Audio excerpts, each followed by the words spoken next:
Welcome to the podcast where we take a deep dive into the stories behind construction business leaders.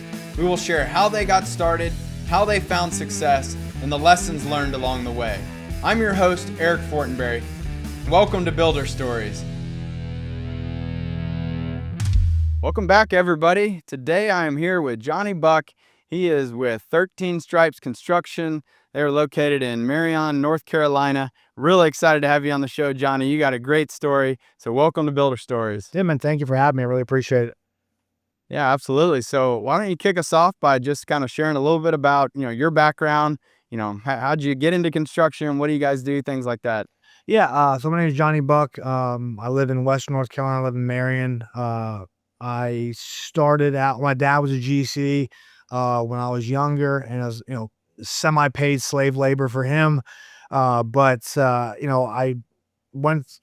grew up playing sports, wrestled, football and wrestling. I wrestled in college. I wrestled D1 in college. Spent 5.5 years at the Citadel. And while I was in college, I got into MMA.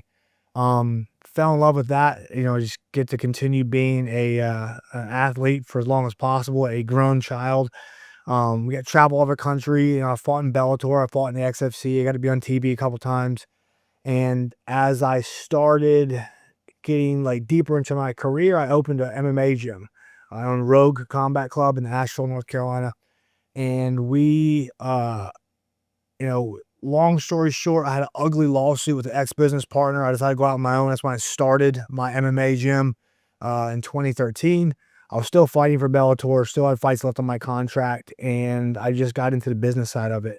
I retired in 2016, and I kind of hey man, you need to do something. You need to either get the business going or you need to go do something else.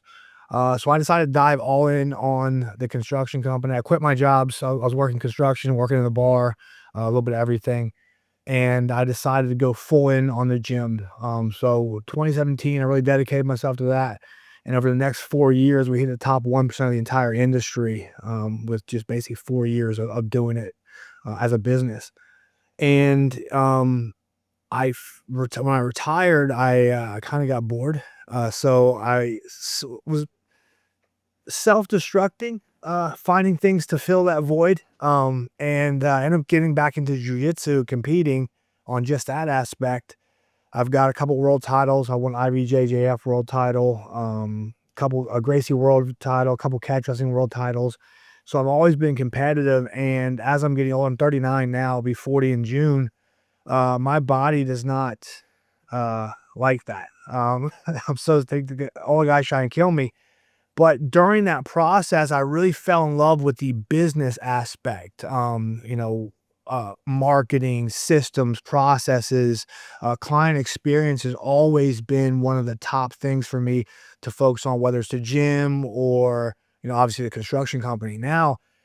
And I really got into how all that worked. I work with Mike Claudio at Win Rate Consulting. I'm a client and a coach there.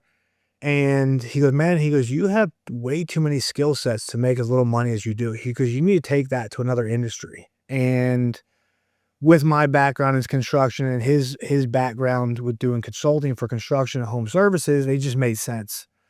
So last year, so 2024, I pulled the trigger, started the paperwork for 13 Stripes Construction. We started, I got my LLC in July.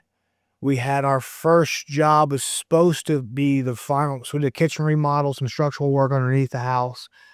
Super cool older house, been patched together multiple times. So it was interesting seeing what we find. But we were supposed to have our final inspection on the 27th of September, and that was the day Helene hit. So I got kicked back 3 weeks, and we have been drinking through a fire hose ever since. Learning about insurance. I hate insurance. I hate it with a passion. Any of you guys who are watching this who do insurance, hats off to you guys. But I'm just not a fan of how it works. It's complete opposite of what I'm trying to do with my company, is have a world-class client experience.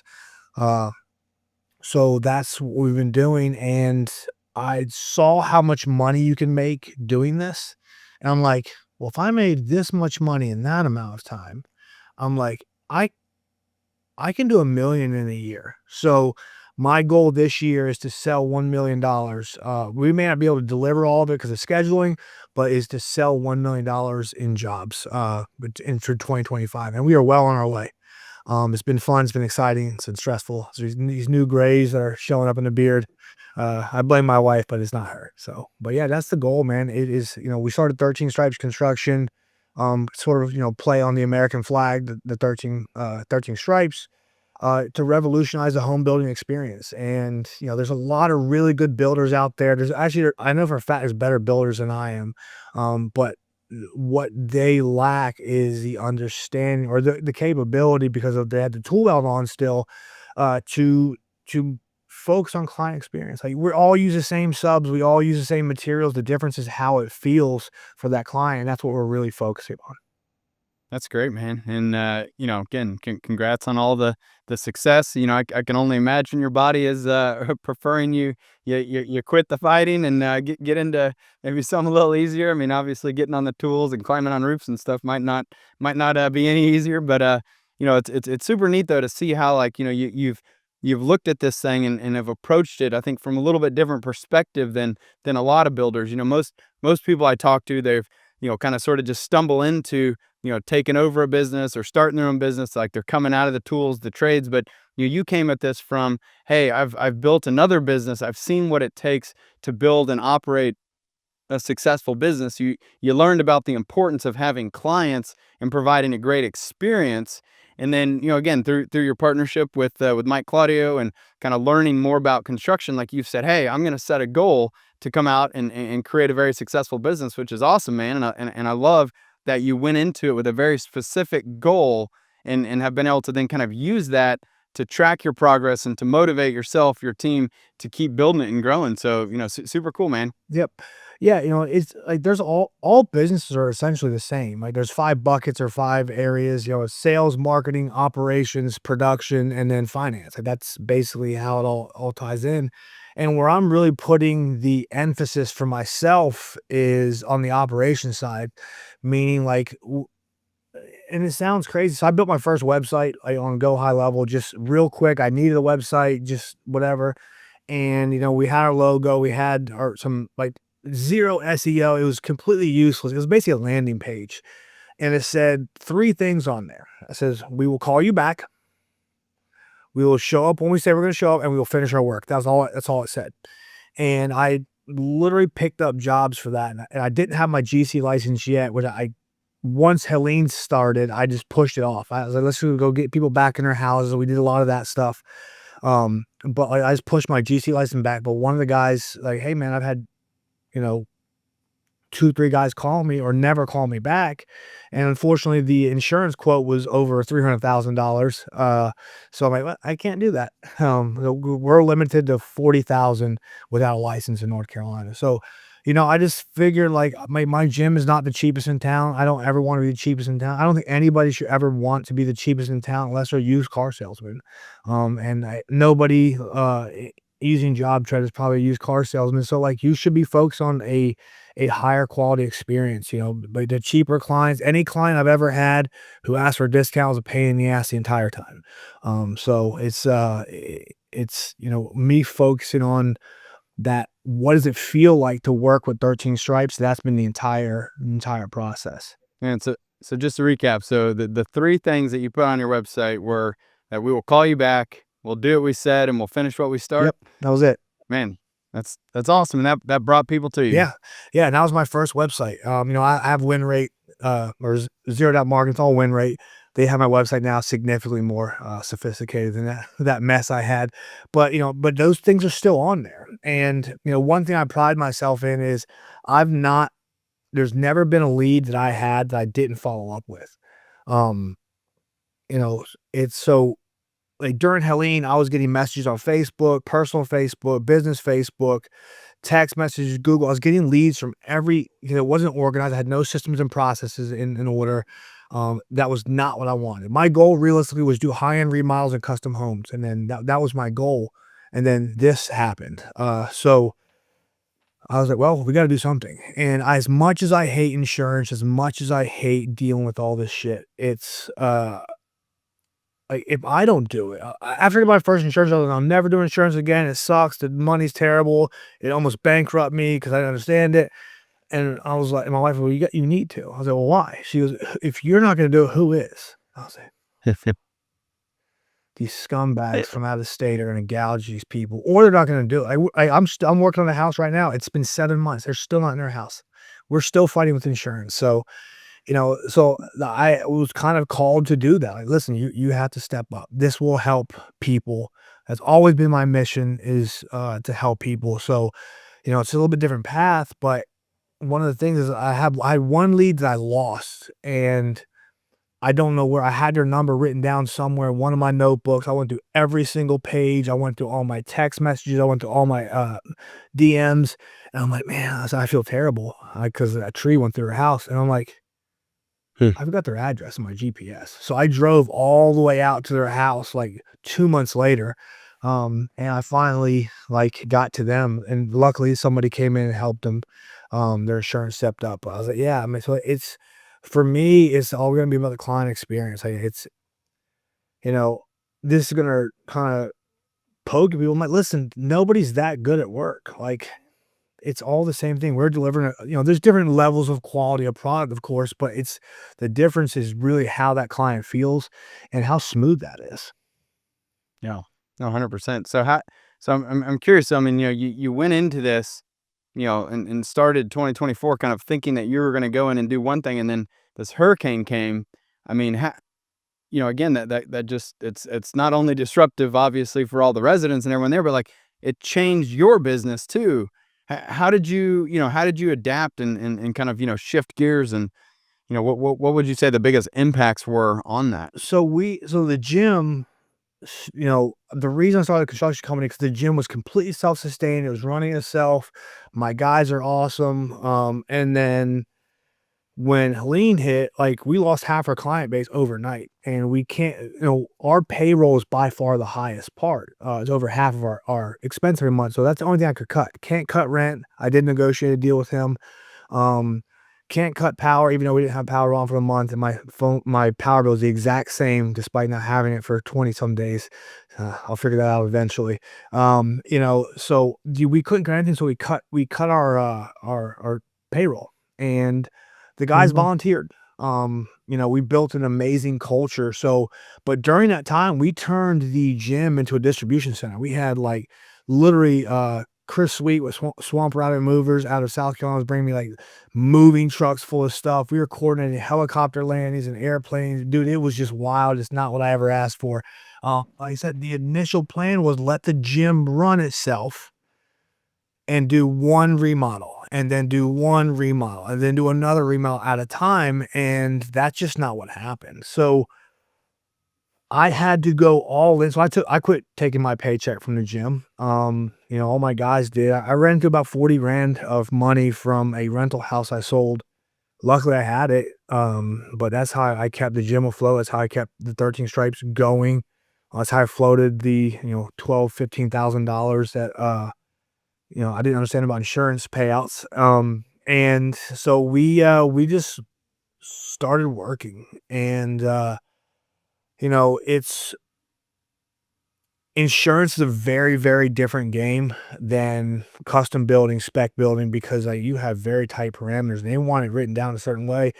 So what we just did was, like, I wasn't as much of a I think the clientele shifted, but I don't think the desired outcome did. Like, hey, we're gonna call you. Like, I'm answering text messages at 9 p.m. You shouldn't do that in business. It's not the best practice if you want to stay happily married. But my wife gets it. She helps me run the gym.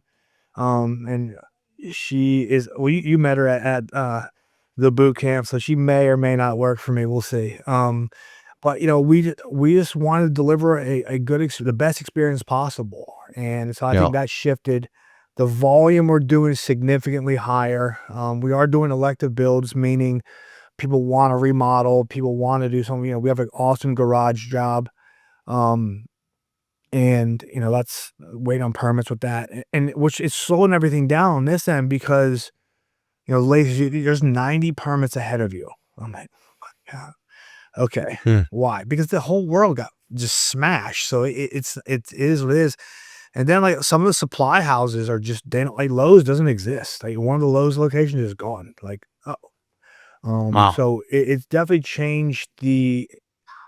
If you've been doing this a long time and you're not willing to adapt, you're in trouble. Like that's a Yeah. one thing I've really noticed. Um, and I, Well, it sounds like too. I mean, like you were starting off, and I mean, again, most businesses it takes time to sort of ramp up and get things going, get that lead flow. But then, like all of a sudden, there's just like this surge of demand, and so I think it sounds like that might have kind of overwhelmed you a little bit. I mean, how have you now kind of gotten more organized, where you've got more systems and processes in place? Like, how has that been able to kind of help you keep up with it and keep growing now? yeah, so like I signed up a job try a few months before I even like had a clue what was going on, and there's just so much demand coming through that I use a spreadsheet. So like I still have it. Everybody's been transferred over to JobTread now, and I don't know how that all it works, but I literally have a spreadsheet: name, number, email, address, and then a notes section. And then I use Google Sheets as like a drop down menu. So I just had a list of like different phases, same thing you guys have set up in JobTread. So it's like new lead, and then I would just have a description of what it is, like appointment set, appointment coming up, whatever. I just had it organized that way. And I think that's what saved me. I'm very familiar with CRMs. I have two for the gym. I go high level, which again haven't messed with much. I just haven't had time. But I just think the organization of understanding lead flow and process has been huge for me. I literally drew like right before this all happened, I literally took a note. I still have it. It's like lead process. Lead comes in, this happens, this happens, this happens, this happens. I have the whole 15, 20 steps. And everything from if they do answer my text or they don't answer my text. If they do answer my Yeah. voicemail, they don't answer my voicemail. I have the whole series. So I've got the entire client journey from Nice. A to Z mapped out, and then organizing it on a spreadsheet was a real big help for me. Yeah, I mean, most people again, they don't map out their processes, and then when balls get dropped, it's very hard to know well where or what happened or how did that happen, and like just again having those detailed standard operating procedures is so helpful, and then it's also not just all in your head. It allows other people to be able to see and understand what is the process, what is the expectation for everyone, and that really will help you keep building and scaling. Yeah, so this is something I did very different. So I started the gym because I needed a place to train. I was still under contract with Bellator. I got kicked out of my gym because of a lawsuit, and I'm like, well, what am I gonna do? I'm gonna start my own, and that was ran horribly. But um, I started 13 Stripes with every intention of selling. Like, people, what are you gonna? I mean, I'm gonna sell this thing. What are you gonna do? I read Buy Then Build. Unbelievable book, really good. I read that a couple years ago, and what it did was like, "Hey, dude, you're running your business like shit. You need to fix these things." And I was like, "Okay, cool." So when I started changing the gym over how it operated, and then when I started 13 Stripes, all right, so what makes a business sellable? What makes it appealing? Well, profit. Like number one, profit. Let's just be honest. Like no matter how great your program is, if it doesn't make money, it's not worth anything except what you own. And as a GC with no assets, my DeWalt drills and stuff, like cool. I'm not selling those. I'm using them in my house, but like I have to have profit, which is number one. All right. The number two thing I think is systems and processes. Because if everything is in my head, right, and I know how to do it, what happens when I need to bring somebody else on? Because I can realistically run 4, maybe 5 projects at a time, not scalable. But if I have me and all my processes, this is how I do it, this is how I do it, this is how I do it, then I think that I'm able to hire somebody else. And now I can run 8 projects, and then I can run 12 projects, and then I can run 20, 60, 80 projects because the systems and processes from lead flow to delivery to production to warranty to, hey, thank you for, I've got gifts I'm sending out this week, tailored to each and every client. I even have gifts for people who didn't work with me. Staying front of mind, but we had all that system. Like, I'm not randomly sending you shit. I'm sending it to you on this point because of this. So had focus on profitability, systems, and then technology is the last piece. I think pen and papers, I think it's the devil.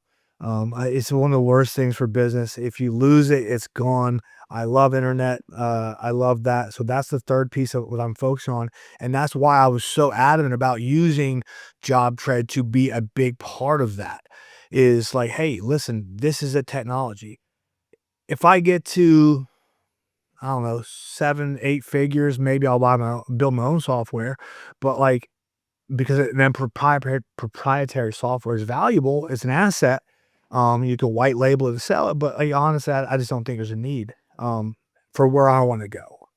But, yeah, Sure. that's how I decided to build it. And so where would you say, again, you said you kind of started with the end in mind, thinking that, you want to build a business that you're able to sell. I mean, so kind of do you have any sort of idea, or is there kind of what's that larger goal? Like, when do you think that you'll get the business to a sellable point? I think I think I'll be easily be able to sell it for 2 to 3x in 5 years. Um, like I said, because my only purpose is make this sellable. Um, that's not the goal, but, like, that's how I'm building it. I, realistically, I have control issues.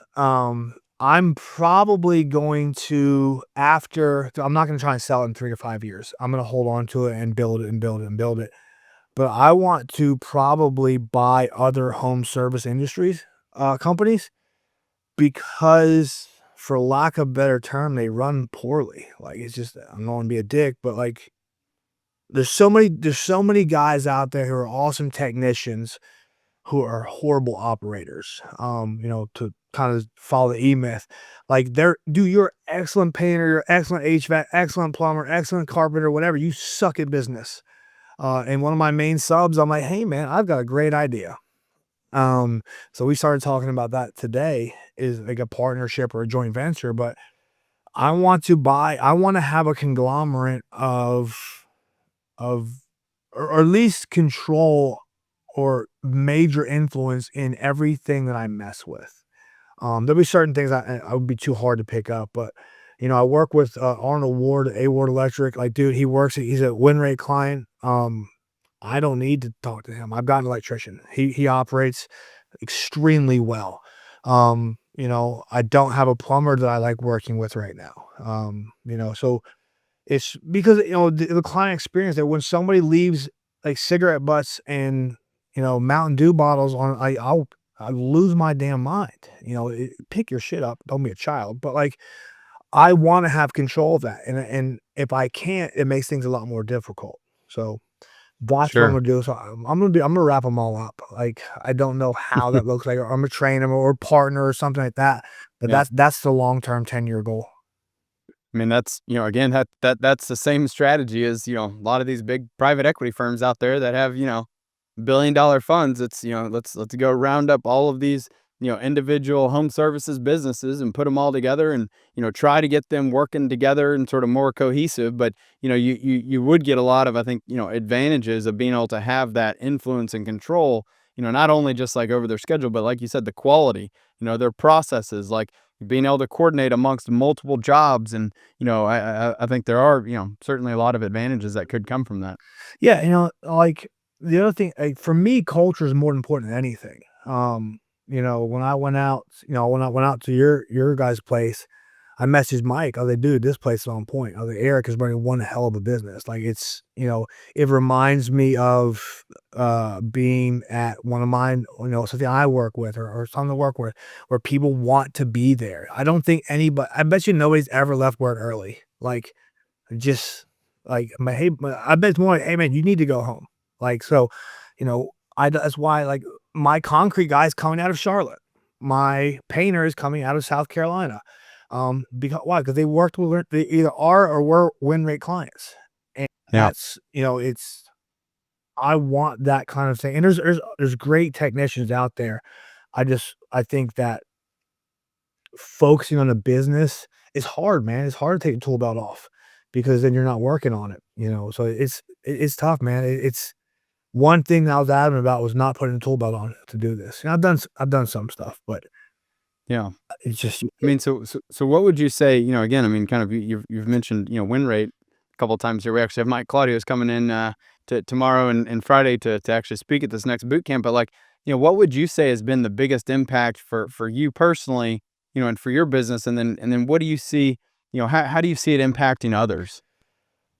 man, I think the biggest man, it's tough. I think getting out of your own way is a big part. Like, um, outside perspective. We always joke like if we all listened to our own advice that we gave other people, we'd all be rich, jacked, and happy. Like, but we don't. So having I'll tell you right now, every business I've touched that's been successful had a coach behind it. So I worked with Combat Business Success for my MMA gym. We scaled. I worked for them, a coach for them as well. Win rate, same thing. It's having a coach who I think there's a couple things that are important. One, more than anything, you guys align your core values, your goals. They have to align. That's a big part of it because if you don't like them, very few people have the mental fortitude to be like, I don't like them, but they have good advice. So I can put that away. Because eventually, if someone gets annoying, I can't be around them. It's just part of it. I'll read their books. So the core value part's a lot. The other thing is they are either where you want to be or in the direction you want to be, and they started where you were. There's so many coaches out there. Oh, let me show you how to make a seven-figure business. I mean, let me see your bank account. Well, no, but I'm like, yeah. I will never tell anybody how to make a $1 million business until I hit that number. And honestly, can I for sure? I know everything necessary. I just haven't done it yet. So I could be wrong. I think the best thing for business is find somebody who is where you want to be and where you are now. And I think that's going to be the biggest thing as long as you guys align.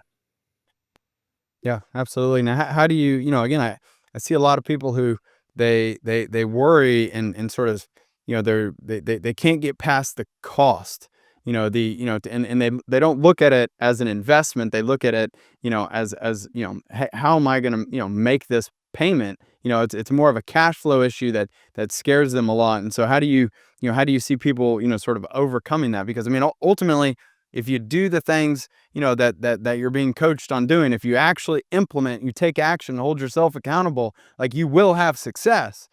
But for those who don't, then yeah, it's going to be a very costly, experience, versus like when you do implement, the cost really shouldn't be that big of a factor because you're getting a huge ROI. And it'd be like, how do you get people over that initial hurdle?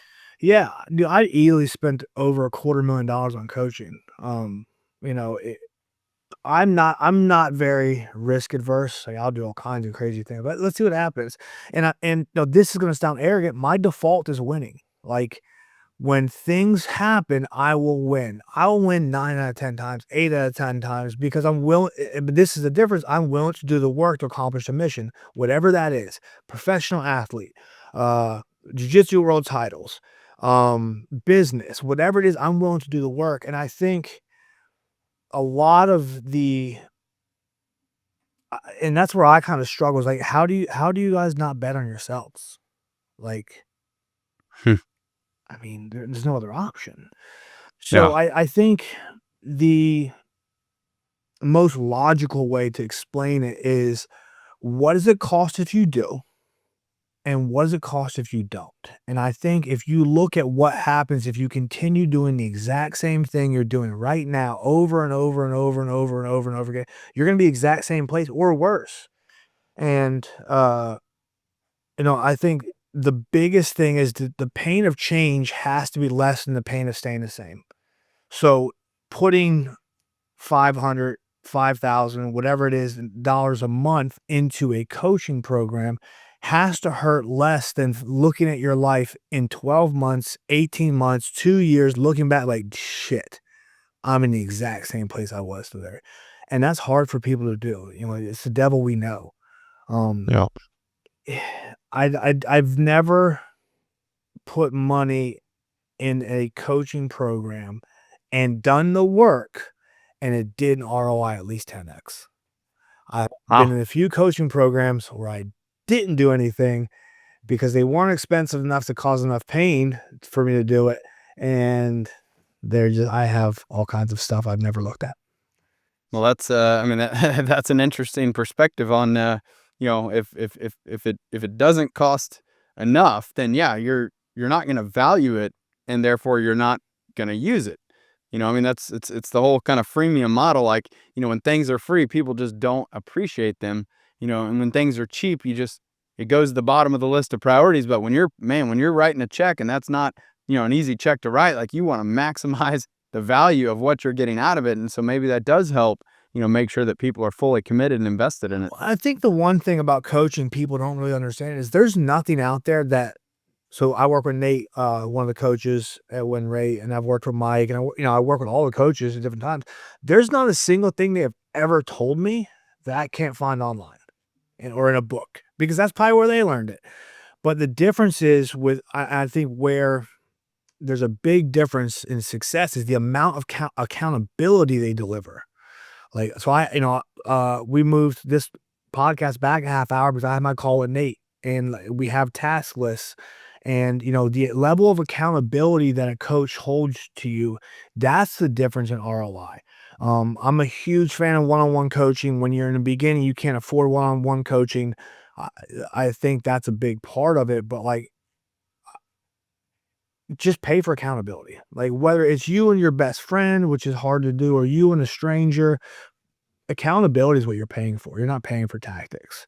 Oh, Yeah. so Yeah. it's No, tough. that's and so how would you, again, you said early on, you just kind of created a simple landing page, but now you're working with a marketing agency that's like really helped build out a full-blown website for you. How has that impacted your lead flow, your marketing, getting everything out there? So I've run 0 ads. So before I had their website, I ran $168 total on just awareness ads on Facebook and Instagram. And it said my prices are the exact same they were 6 weeks ago. This was 6 weeks after the storm. People were coming in and gouging people. So that's the only ads I've run. I had So my lack of risk aversion, I had a bunch of money in cash from the sale of my rental. I was like, "Hey, Sam, I want to hold back." Is Sam Kaufman, one of the guys at Win Rate, is a sale. He does the marketing side. I was like, "Hey, man, I want to hold off on the website." He goes, "No big deal." I was like, "Ah, no, fuck it, dude. Just send it. I'll figure it out." So that's my lack of risk aversion. It's $5,000. All right.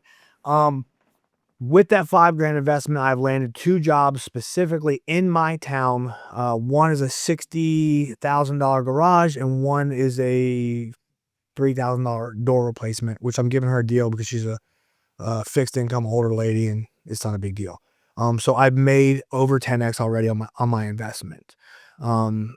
Which that's it. I think I early on in business, have a damn website and call people. Like, simple. Like, you need to remove as much friction as possible. Having that website tailored, big help. It's very clean, it's very professional, it's SEO ranked. I think that's a big part of it. But having a website, period. It's Yeah. 2025. Like, the town I live in, Gotta have a website. dude, the town I live in, it took my wife almost 8 months to find a cleaning service because nobody had a website. Oh, And then they wouldn't show up, or they smelled like cigarettes. So, yeah, but, yeah, man, I think technology is a big part of it. I think having a marketing front, and I'm not gonna lie, like, a lot of the money that I've done so far is because of storm work. That being said, there's companies who have been in business 25 years who I'm getting their jobs because they're not answering the phone. They don't have a website, or they do have a website, it hasn't been updated since 1997. I think, I think working on your business is significantly more impactful than working in your business. sure. So are you gonna, I mean, now that you have the website though, are you gonna continually invest in it? Are you, gonna keep kind of putting out, website content, blog content, like SEO? I mean, are you gonna look at running ads at some point? Yeah, for sure. Soon as we get through these next few projects, we're gonna start with we're gonna do SEO first. I'm gonna target outside of the Asheville area, so the perimeter. There are a bunch of good builders in this area who have big reputations. I'm just not gonna try and compete with them. So what I'm going to do is go to Henderson County, or where I live is low income, for the most part. But we also have a lake where like the average lake house is $800,000. So I can absolutely break into that market. I can break into the Henderson County market, which is is a retirement area. I think that the average age is 700 years old at this point. So like we're gonna get in that market. We're gonna focus on doing high end remodels because like the interest rates are up. So let's just refinance what you have. You don't need to buy a bigger house, or you don't need to do that. Let's just remodel what you have. So I'm gonna start targeting specifically my demographic, and a lot of it is understanding what my demographic is. You know, I'd like to be sitting around 350 to $500 a square foot for stuff right now. And then honestly higher, but I don't have any problem starting there. Yeah, so that, I mean, that sounds like a great strategy. You're kind of really geographically focusing on areas where they've got, the ideal client, but in areas that might not have a bunch of big builders, and you see that there's just this gap, and so you can come in and really focus on them and target those areas to hopefully pick up the work with a lot less Yeah. competition. Yeah, the garage I'm doing it's a gated community, super cool spot. It's like 1,400 acres. It's massive. They've got like a 5 acre pond on it, a bunch of walking trails. It's a really nice neighborhood. Like Brown Haven's in there. It's a big national chain. I think. But like I'm gonna be in that neighborhood. Like I'm gonna target that neighborhood. I got really nerded into marketing early on with the gym because in 2017 on Facebook, you put $5 on Facebook, you made 500 in every time, like all day. And so the marketing game was interesting. So I figured out like, cool, how do we target neighborhoods? It's getting a little more difficult now. And so this week I'm putting my sign up, 13 Stripes Construction, and there's going to be a QR code, which goes to my website, and there's going to be like physical little flyer things in a tube you could take for people who want to take with them. And that's just the direction I'm going. Because it is targeted marketing, but referrals are the absolute best. Like stay front of mind, send your clients gifts. I budget them. But I'm going to do SEO, and I'm going to target ads in areas that I feel like there's going to be a higher ROI. So can you talk a little bit more? So what are these gifts that you're giving, and you say you budget that? So are you you're building that into the project budget? Yeah, I don't like put a line item like gift. So if you like, so think about this, a $500 gift is not that big of a deal. Like you made a mistake on one thing and you lost 500. So why not just spend $500 on a gift for somebody, and but don't like not like job tread on it, or 13 started construction. Like so Nate bought his client a grill, finished on the house. We've got a Blackstone. Cool, couple $100. Every time they walk outside, they're gonna be like, Nate bought me that. And every time someone goes, yeah, man, I need to do an addition. Hey, call Nate. So being front of mind, for bigger jobs, obviously you can do that. A small remodel, a 30, 40, 50, $100 gift, like it's not going to break you. Like if you broke your drill on the job, you're going to replace it. Would it ruin that job? Probably not. So just spend $100 to do something positive for that person. So right now I've got a whiskey set, like the decanter, glasses, all that stuff, and a bottle of whiskey I bought in Scotland for a client. He actually happened to see. I coached Deuce, one of my fighters. We had 2 world titles over in Scotland last summer, and so we went over there, and he actually saw me and Deuce walking through Edinburgh from his hotel room. I was like, "Are you guys in Scotland?" I'm like, "Are you watching me?" And he actually was. So we're gonna send him that because that's something that's impacted for him, like it meaning to him. Another one of my clients, she's getting like a whole charcuterie set. I got like a little cutting board type thing. I don't know what they're called, like charcuterie board basically. And I put something about like she got the coolest chickens, the fluffy chickens, the furry feet chickens, all these crazy chickens. So I got a little quote about chickens on there. So she's gonna get that, and then obviously probably 50, $80 worth of. I bought $200 worth of charcuterie from my butcher shop. I didn't realize how much that was. That's a lot. So I'm redoing that package for her. So these are just kind of gifts I'm doing, and like I'm gonna send them, my suppliers are gonna get stuff. I'm staying front of mind. Yeah. It's a client experience. Like, Yeah, that's awesome. And again, I'm starting to hear more and more builders talk about how they found that like not branding the gifts and not like it doesn't have to be this thing that it's got your logo and your brand in front of them every time, because those are the things that people probably aren't going to leave sitting out and they might not use. It could chunk in the trash even or put in the back drawer or something. But like it's when you are thoughtful, and you give them something that actually has meaning in value that they will use and that they will keep around. It's about them continuing to think of you. I think that's a much better approach here. yeah, like, what are they gonna use all the time? It's a big part of and, like, give them like, if you give 'em a pencil with your name on it, that's one thing, they're gonna have it, they don't give a shit, so they go in their drawer. But if you give them something that's actually thoughtful, like, I have in my notes on Job Tread, like, notes, I'm like, "Alright, cool, gift ideas.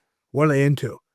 Why? Because now Nice. I know," And it's a conversation piece, we talk about different things. It's I think it's important that you treat them like people, not profit. That's a big part of it, Yep. and that's how you're gonna make more profit. And so you're also doing this for, sounds like, your suppliers, Yep. vendors. Yeah. Yeah, I Yeah. paid for one of my subs to go to not Job Tread. He uses, like, QuickBooks. We'll work on it, but, I'm paying for him to go to Win Rate, the leadership thing this week or next week. I think it's be impactful. It's one of the He's a good friend of mine as well. He's helping me out, but I'm like, "Hey, listen, it's $1,000. Like, not the end of the world," you know? I've Yeah. lost out on jobs by making mistakes, so, this is a good investment. I think doing something like that makes a big difference. That's awesome, man. I mean, again, and it's like those things that, a little bit today can turn around and earn you so much more in the future. And they see that you care. It's like it's the passion, it's the compassion, the ability to win people's hearts, is ultimately going to go so much farther for you than, having an expense here and there that again should be nominal rounding error in the greater scheme of Yeah. things. Yeah, my first job, that kitchen remodel that happened to Helene, I've met her because she came and trained at my gym and loved how the experience was. When she Hmm. found out I was doing construction, she goes, "Oh, that's gonna be cool." So, like, that client experience matters, and how you Wow. carry yourself and all of that matters. Like, dude, I'm a big scary dude, I get it. Like, I'm 240 pounds, I got a head like a caveman, I'm fully tattooed, like, it's just like, I get it. But, like, how you carry yourself, how you present yourself, how you do that makes a big difference. Like, so my gym is next to a bar. If I see you there every day at 11 a.m., there's 0 chance you ever sub for me. Like, it's just not happening. Like, Yeah. you know so a lot of that matters, and I think personal branding has been big for me as well, just Yeah. but talk about, like, nobody cares about 2 by 4s. Nobody cares about this new drywall mud you're using. What they care about is the experience, and what they care about is how that client feels when they walk into their house, and that's what you talk about. So how do you go about trying to, I mean, are you capturing that with, videos, photos, putting it out on, Instagram, social, things like that? Yeah, I do, man, honestly, I think for as far as, like, business goes for most people, unless you have an ad budget. So Facebook algorithm changes constantly. They're smashing pages. So personal branding is big. I get video testimonials. So a lot of my testimonials are their video. I'm like, "Hey man, just tell me about your project." Um, I actually coach my guys my clients how to leave reviews. Like, "Hey, where do you live?" So Black Mountain, Hendersonville, wherever. Um, what do we do? What did you like that we did? So I have that, but yeah, I talk about, so for me personally, I talk about core values, mission, vision for the company on my page. Again, nobody cares about 2 by 4s and drywall and whatever it is. They care about people and that connection. Like, I align with certain people. I know there are other people out there who do a great job. I just don't like them, so I don't work with them. Yeah. I think personally on your personal page is number one, because people have to know, like, and trust you to buy from you, and know is first, right? They have to know who you are. So that does make it easier. Yeah.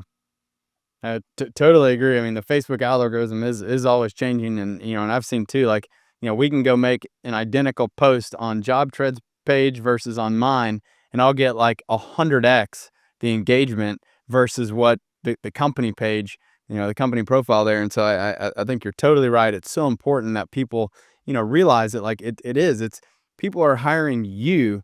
They like you. They want to work with you. Your company is just kind of this wrapper, this vehicle of people, and they're trusting you and the people under the hood that they want to do business with, and know at the end of the day, if something goes wrong, they're calling you and that you're going to help them. And so I do think it's very important that people put, a big emphasis on building that personal brand and showing the people behind the business. I love the thought of, again, having them, and capturing video testimonials where they're talking about the experience and what was it like, and why did they choose Johnny? Why did they, choose you for this project, and how was it, how was the experience? Like, that is the stuff that you got to capture and share, and that helps to really keep building that brand. Yeah, and that's it's like, like there's multiple reasons. Like one, like Facebook just absolutely crushes business out of me. Get that, but like the reason you get the reach you do is because of who you are. It's a big part of what is a trend. Like JobTread is unbelievable software. My coach uses Builder Trend. He's like, no, use JobTread. If it didn't take so much learning curve for the nominal difference in price, I would probably switch.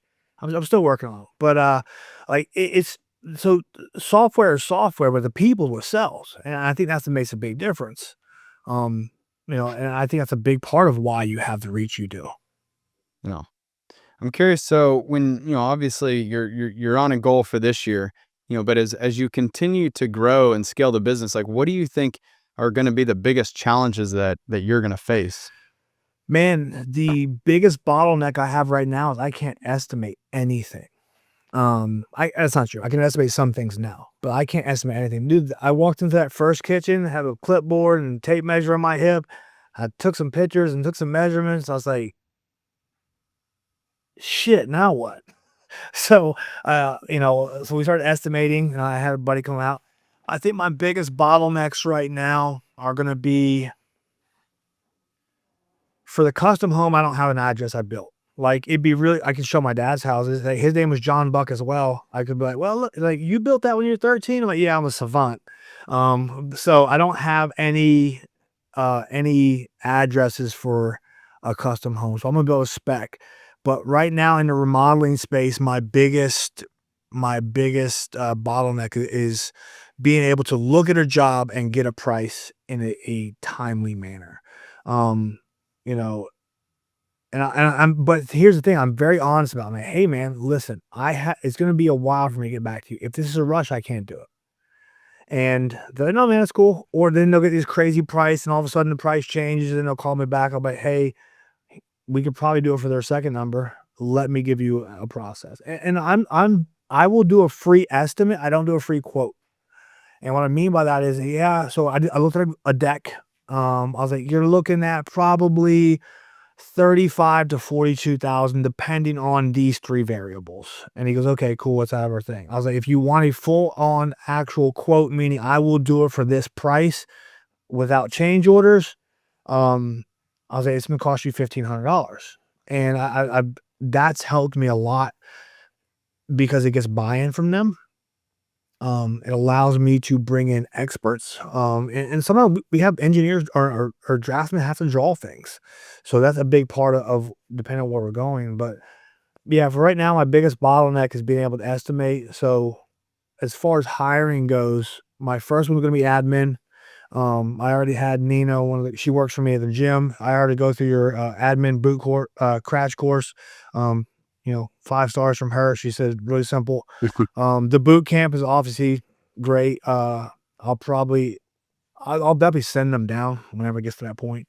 But I'm gonna hire admin first because that's the lowest ticket item that I do that takes up too much time. The next thing will probably be a sales estimator. Like, that's probably the next person I hire. I can still project manage. I can project manage 4 or 5 projects right now. I'm not having any major issues with that. So that's gonna be the process to scale, I think, realistically, is admin and then sales and estimator. Yeah. No, I mean, and again, it's hard when you're starting out and you don't have, really anything to start with. And so having, experience estimating jobs, I think that'll be really, really helpful for you. And as you guys get more jobs, you're going to be able to start looking at that data, and then that will help inform the next job and the next job and the next job. It just, it takes a little bit of time to get to that point. So I certainly think, again, if you're cool and good with the project management side, then definitely go and find somebody who's got experience and would be a great sales estimator, put them in place, and then now you're dividing and conquering. And so just whatever they get, they throw over the wall to you, you run with it, they're on to the next thing. Having that admin obviously is going to be really helpful too. But, it's exciting, man, to watch you building, this business from scratch, because again, it's not easy, right? It's something that, like, I think you chose a very challenging, endeavor here, because, without that construction experience, it's so important that the people you surround yourself with are going to make up for that. But, at the end of the day, it's better that you get people around you who are better, smarter, know the trades, know the insides and the outs. And that means that you, as the business owner, you can keep that higher level. I'm going to focus on the business, the marketing, the budgeting, the kind of growing the team, the culture, all of that. It's a good balance. So it does sound like thinking about your team and how you build that out will be a great way to overcome these challenges that you're going to have. Yeah, I wanted to buy a business, so that was the plan. Something in the home service, or buy, partner, or whatever. And I move fast. I make quick decisions. I take the data, I look at it, I analyze it. I'll turn 90 degrees. All of a sudden, I get new data. I'll be 180 degrees, and a lot of people don't do that well. Yeah. So I wanted to buy a business, and it just didn't work out. You know what? I'm gonna just do it myself, and it obviously worked out well. But yeah, just using the systems I built and experience in the gym world. I mean, business is all the same. It's not really any different. Your deliverables obviously are, your timelines obviously are, but business is business. Yeah. I mean, I'm curious, kind of just as we wrap up here, is there any kind of final advice that, some of the, maybe the best things that you've learned from your mentors, coaches, or even just some of your own businesses, like any advice that you would give to others who, are in a similar spot, thinking about starting a business or going all in on their business? Like, what advice, would you share with I them? think there's two pieces of advice that have been from the very beginning and will continue being the case. Is there's two mistakes people make in business, or three actually. One, they don't start. All right, so that's non-starter, you lose. But the mistakes that people make the most are these two are the one. People quit too soon. I mean, they're right on the verge, or things get tough and they quit. I can't do this, or this is stupid, whatever. That's things I have in my head quite frequently. Um, so they quit too soon. And the other one is, and this is what causes that, is they make the same mistake twice. And what I mean by that is, you do something, that's not the answer. You do it again. You don't learn from your mistakes, because then you can't grow. You're going to keep hitting the same wall, keep hitting the same wall. You can't make the same mistake twice. And yes, you're going to make it twice, but if you do the same thing over and over and over and you expect a different result, that's a definition of insanity. So realistically, don't quit and don't do the same thing wrong twice. And you do that, there's no way you can lose. You know, I think that's great advice, and you said it earlier on too. Like, one, you're betting on yourself.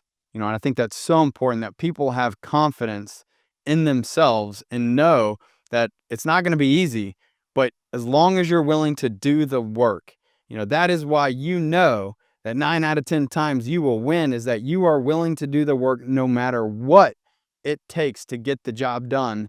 That is something that you can count on, and you are the only one that can tell yourself to quit and to walk away and to stop and to cut corners. And so I think, it shows, Johnny, that your mindset and that your belief that you can do whatever it takes to be successful. I mean, at the end of the day, like, we can't control so many different aspects of our life in this crazy world that we live in. But what you can control is right up here. And it's believing in yourself. It's building a great team, a great, culture around you. It's building that customer experience to the point where people, want to work with you. They want to refer others to you. Your suppliers, they want to be part of this. Like, continuing to attract other people, by giving and by caring and showing that you're passionate about what you're doing is going to help you to continue achieving the success that you've had in your other businesses. I'm excited to just watch your path. I appreciate that you're chronicling it on social, and that you're going to keep kind of sharing the challenges. And look, you're real. You're raw. You're transparent. Like, you don't sugarcoat it and kind of only post the good stuff. You give the bad stuff too. And I think that's so valuable. Because again, it's something that builds trust. And I appreciate you coming on and sharing your story, Johnny. I look forward to seeing you hit that $1 million goal this year, and 3, 4, 5 years, however many, whenever you start rolling up other businesses into it, that'll be super exciting too. But again, I appreciate your willingness to just open up here, man, and share, because I know it's not easy. I know you're grinding, but it's an inspiration to others to see you working that hard and doing what needs to be done and holding yourself accountable. That's all that you could ask. I appreciate it. Yeah, man. Well, again, we appreciate you, and look forward to seeing the continued success. All right, man. Thank you. See ya. Thanks for joining us for this episode of Builder Stories. We hope you enjoyed the conversation and gained valuable insights that can help you in your journey along the way. Don't forget to subscribe to the show and leave us a review. And as always, if you or someone you know has a story to share, please contact us at builderstories.com. We'd love to hear from you. I'm Eric Fortenberry, and remember, every builder has a unique story. Keep building yours.